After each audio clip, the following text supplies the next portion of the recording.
Comment réussir ces vidéos pour faire en sorte que tes propres vidéos te permettent de développer ton audience, trouver des clients, faire en sorte que ces personnes-là achètent tes produits, et puis encore, comment réussir ces vidéos pour que ces vidéos arrivent quelque part à fidéliser ton audience, tes clients, pour développer le bouche à oreille, etc. C'est un vrai challenge. Il y a beaucoup de compétition, il y a beaucoup de contenu sur Internet, de toutes sortes, de très mauvaise qualité et de très très haute qualité, bref. C'est une véritable difficulté, d'autant plus si on n'est pas dans le milieu du web marketing où la technique va être difficile, d'autant plus si tu as du mal à maîtriser le site web et puis toute la chaîne de clics, etc., le parcours client, bref quoi. C'est vrai que c'était un véritable challenge d'arriver à faire des bonnes vidéos qui percutent, qui permettent vraiment de développer le business. Et je sais de quoi je parle, puisque moi aujourd'hui je suis à plus de 300, maintenant 350 épisodes. Bon ben voilà, j'en ai quand même tourné un paquet des vidéos. Alors aujourd'hui j'ai envie de revenir sur cette difficulté de faire des vidéos qui fonctionnent. Alors je prétends pas avoir la science infuse à ce sujet-là, parce que j'ai encore beaucoup de choses à apprendre.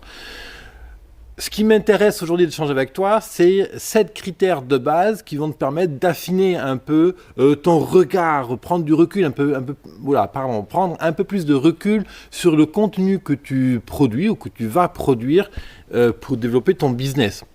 C'était justement le sujet que j'avais lors de la précédente émission, l'émission numéro 349, dans laquelle j'avais un invité qui s'appelle Cyril Chambard, je vais y arriver. Cyril Chambard donc, est un formateur conférencier professionnel en devenir, il se forme, etc. Et on parlait justement ensemble de la difficulté de faire passer la bonne image à travers la vidéo et à travers tous ces outils de communication de manière large. Par exemple, on a beau vouloir travailler l'image, comment on s'habille, comment on se coiffe, qu'est-ce qu'on raconte, l'élocution, la tonalité de notre voix et tout. Malgré tout ça, malgré tout cet effort de maîtrise de l'image, il y a toujours des aspects qui passent à travers, que l'on ne maîtrise pas, et qui vont faire que, par exemple, toi, tu vas me percevoir de manière très violente ou de manière très douce. Alors que dans la réalité, je ne serais pas ça, en fait. Et Dieu sait si depuis le début que j'enregistre, je m'efforce de faire des vidéos où je suis le plus naturel possible, où il y a un minimum d'artefacts, un minimum de maîtrise de l'image, de ce qui se passe, etc. Parce que je veux apparaître le plus naturel possible dans mes vidéos. Malgré ça, il y a un côté strict, sévère qui peut apparaître dans mes vidéos, alors que dans la vraie vie, comme justement le souligne très bien Cyril Chambard, je ne suis pas quelqu'un d'aussi strict que ça en fait. Donc c'est une véritable difficulté, ça se travaille au niveau du personal branding, de l'image personnelle justement, qu'est-ce qu'on veut faire passer, donc c'est un long travail de développement personnel, de comprendre qu'est-ce que les autres perçoivent, changer son vocabulaire, ou des petites choses, vraiment des petites choses qui font que les autres, ok, il a dit ça, mais en fait, il veut dire ça. Toi, c'est des indices comme ça qui vont faire comprendre à l'autre que tu es vraiment comme ça dans la vie ou que tu n'es pas le type auquel il pensait que tu puisses y être. Quoi. Je ne sais pas si c'est très français ce que je viens de dire, mais voilà. En gros, aujourd'hui, je vais te parler de 7 critères de réflexion qui vont, j'espère, t'aider à affiner le contenu de tes vidéos. Avant d'aller dans ces 7 critères-là, je vais te proposer déjà les 3 axes principaux de travail sur lesquels tu n'as pas le choix, les 3 axes qui permettent de faire des vidéos de qualité. Le premier axe, c'est bien sûr la notion de personal branding. Personal branding, c'est l'image de marque personnelle, l'image de marque professionnelle. Quelle image je veux faire passer chez les gens, qu'est-ce que je veux communiquer, quelles sont mes valeurs, ma vision, comment je la fais passer à travers ma communication. Et là, on n'est pas uniquement au niveau de la vidéo, c'est au niveau de tous les médias auxquels tu vas toucher. Donc ton site web, ton blog, la vidéo, les podcasts, les interventions de radio si tu fais des interventions radio, les affiches, les interviews que tu peux faire paraître, ton marché, des marchés si tu fais des marchés, je sais pas, si tu fais des conférences, des ateliers, quelle image tu vas vouloir donner à ces moments-là. Bref, personal branding, c'est comment les gens te perçoivent et comment les gens perçoivent ta valeur ajoutée. Le deuxième axe clé pour réussir ces vidéos, c'est ce qu'on appelle la notion de la ligne éditoriale. En clair, comment tu traduis ton image, ton personal branding en vidéo? Qu'est-ce que tu fais passer? Qu'est-ce que tu fais pas passer? Si tu es un créatif, est-ce qu'on va plutôt te filmer dans un atelier avec tous tes crayons de couleur, etc., où tu es en train de dessiner des plans? Ou est-ce que tu te fais filmer dans un champ ou avec en arrière-plan la mer? Tu vois, ça c'est la ligne éditoriale. Et ensuite, on a le troisième axe de travail clé, évidemment. Alors lui, il est incontournable, c'est la technique. Quel matos on utilise, quels effets spéciaux on utilise, quelle lumière on va aller chercher, quel type d'éclairage. Bref, il y a plein de niveaux de travail au niveau de la technique qui font que ta vidéo va complètement transformer le message en lui-même. Aujourd'hui, on ne va pas parler de personal branding, c'est un sujet qui est encore très vaste. On ne va pas parler non plus de la technique. Je vais me concentrer sur la ligne éditoriale et je vais te proposer 7 critères justement pour travailler là-dessus. Juste avant, je te souhaite la bienvenue dans l'émission Mon Business à 200%. Je suis David, moi je suis entrepreneur, mentor et expert en marketing et mon job est d'aider les coachs, les thérapeutes, les métiers du conseil, tous ceux qui font de l'accompagnement humain à se développer, à développer leur business, donc à travers 2 outils principaux. Le premier, c'est la stratégie, comment je fais pour gagner, comment je fais pour avoir la niaque, pour aller chercher des clients qui est difficile, comment je fais pour construire un projet de formation et en faire le devis. Et après, il y a toute la partie communication web marketing, donc comment on fait un site web efficace qui convertit, etc. Et tous ces sujets-là, je les traite à travers mon émission quotidienne. Donc si tu découvres à l'instant, je t'invite bien sûr à t'abonner et comme ça tu ne manqueras aucun des épisodes quotidiens que je publie sur YouTube, iTunes, SoundCloud. Bref, je t'invite aussi même à installer l'application SoundCloud sur ton mobile pour pouvoir m'écouter dans ta voiture sur tes trajets par exemple de travail. 7 critères au niveau de ta ligne éditoriale. Alors, ces 7 critères, en fait, c'est plutôt, je veux dire, 7 questions que tu peux te poser pour affiner ton contenu vidéo.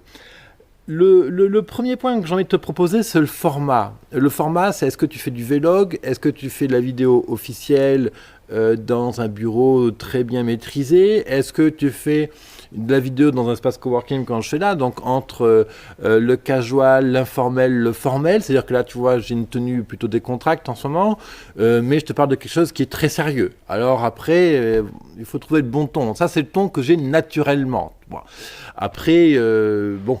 Il y a tellement de choses, tellement de formats à explorer. Je pourrais me filmer dans des champs là, magnifiques qu'on a en Provence, là juste derrière. Je pourrais faire des vidéos au bord d'un café, plein de choses comme ça. Donc, quel format tu veux utiliser comme support de tes vidéos? Le deuxième critère intéressant à travailler, c'est la durée. La durée permet de faire beaucoup de choses. Est-ce qu'on fait des vidéos de 2 minutes, de 5 minutes, de 10 minutes, de 15 minutes, de 30 minutes, d'1 heure? Plus, j'en sais rien. Ça, c'est une vraie question à se poser. Et attention, moi j'entends très souvent dire « Ah ouais, il ne faut pas faire des vidéos trop longues parce que sinon les gens ne les écoutent pas en entière sur YouTube. » Ça, c'est faux. C'est un prisme, c'est un biais psychologique et il faut s'en méfier. Pour moi, il me semble très opportun, au contraire, de mixer les longueurs de vidéos. On peut imaginer vraiment différents types de vidéos, des vidéos très courtes qui servent uniquement à faire de l'acquisition client et des vidéos longues qui servent au contraire à traiter un sujet de fond qui vont être là pour convertir une audience en client par exemple. Donc quelle durée, au pluriel, vas-tu exploiter pour tes vidéos? Troisième critère intéressant pour la ligne éditoriale, c'est la notion du ton, du rythme, de la voix que tu utilises.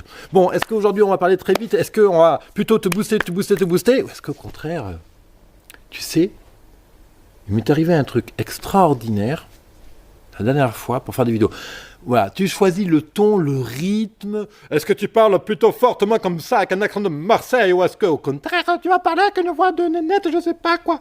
Bon, ouais, j'exagère. Donc tout ça, évidemment, voilà, c'est le ton, le rythme, la voix, quelle densité tu vas envoyer quand tu es face à la caméra. Quatrième critère que je vais te proposer, c'est le contenu. Est-ce que, on va prendre 2 extrêmes comme ça, est-ce que tu veux présenter des moments de vie? Est-ce que tu veux présenter du contenu sérieux? Alors moi, tu vois, je suis plutôt sur du contenu sérieux et c'est plutôt C'est presque un tort chez moi, je fais trop de contenu sérieux, il faut que j'arrive à intégrer davantage ce qui fait de mes valeurs et ma vision pour que je puisse en partager, faire du contenu encore plus personnel. C'est un truc auquel je travaille, j'ai encore des difficultés dessus. Voilà, donc contenu, est-ce qu'on est plus sur, un support d'histoire ou est-ce qu'on est plus sur un support pédagogique, par exemple. Cinquième critère que je vais te proposer, le lieu, évidemment. Le lieu est quelque chose de très intéressant à travailler parce qu'il va être vecteur de messages. Si je filme chez moi ou si je filme ici dans cet espace coworking ou dans un champ de blé, le message n'est pas le même. Donc évidemment, tu t'en doutes, en fonction du message que je veux faire passer, eh bien, on va choisir tel ou tel lieu. Sixième critère que j'aurais te proposer, il faut déterminer en amont quel est le type de la vidéo que tu vas produire, que tu vas enregistrer. Est-ce que tu fais une vidéo d'acquisition, d'activation, de fidélisation, une vidéo qui doit générer du bouche à oreille? Voilà, donc en gros, est-ce que ta vidéo sert à créer de la nouvelle audience? Est-ce que ta vidéo sert à convertir une audience en client? Est-ce que ta vidéo est là pour la fidéliser? Ça, ce sont des choses qui se déterminent avant d'enregistrer, parce que de ça va être bien sûr... ça va impacter la durée, où est-ce que tu filmes, qu'est-ce que tu vas raconter, etc. Donc, quel type de vidéo tu vas faire? Et bien sûr, septième critère, le plus important de tous, qu'est-ce que tu aimes faire? Et évidemment, si tu ne prends pas de plaisir à faire tes vidéos, ça va être difficile. Tu vas arriver à en faire quelques-unes, et arriver à un moment donné, ça va te barber et tu vas passer à autre chose. Or, on le sait, ce qui fait le succès sur YouTube, entre autres, parce qu'il y a tellement de critères, c'est la régularité de publication. Évidemment, tes clients sont ton audience et ton attente de contenu de ta part. Donc, si ton rythme à toi, c'est une vidéo tous les mois, eh bien, il faut vraiment arriver à tenir ce cap-là. Sinon, après, tu vas créer de l'attente, tu vas créer la déception, tu vas créer plein de choses comme ça qui vont pas être intéressantes. Et l'autre critère négatif, c'est que si tu habitues, par exemple, YouTube à ce que tu publies régulièrement, mettons une fois toutes les semaines, et soudainement tu arrêtes de publier, eh bien forcément tu vas tomber dans le résultat. Alors si tu as derrière toi 200, 300, 400 vidéos qui t'appuient, bon, eh ben tu peux te permettre des fois de publier un peu moins souvent pour relâcher, pour te régénérer ou faire d'autres choses importantes dans ta vie. Mais si tu n'as que 5 ou 10 vidéos derrière toi, clairement, il faut envoyer, quoi. À un moment donné, il n'y a pas de secret. Donc, 7 critères, le format, la durée, le rythme, le contenu, le type de vidéo, à quoi elle sert et qu'est-ce que tu aimes faire vraiment. Ça, aujourd'hui, c'est l'émission numéro 350 et tu vas pouvoir retrouver ces 7 critères résumés sur la page, tu sais, qui résume chacun de ces épisodes et tu vas sur biz200.fr/go/350 et tu retrouveras donc 7 critères résumés, bien sûr. Et puis bien sûr, si tu as aimé cette vidéo, tu peux mettre un pouce en l'air. Si tu as des questions, bien sûr, n'hésite vraiment pas à les poser dans les commentaires en dessous si tu m'écoutes depuis YouTube. Si tu m'écoutes depuis SoundCloud ou iTunes, n'hésite pas à aller directement sur mon blog, biz200.fr/questions pour me poser tes questions. Tu verras, tu vas sur biz200.fr/questions. C'est une page toute simple, tu mets ta question, terminée, je te réponds directement. Et moi, ça m'aide bien sûr à alimenter, à trouver des idées pour les prochaines émissions. Mon business à 200%.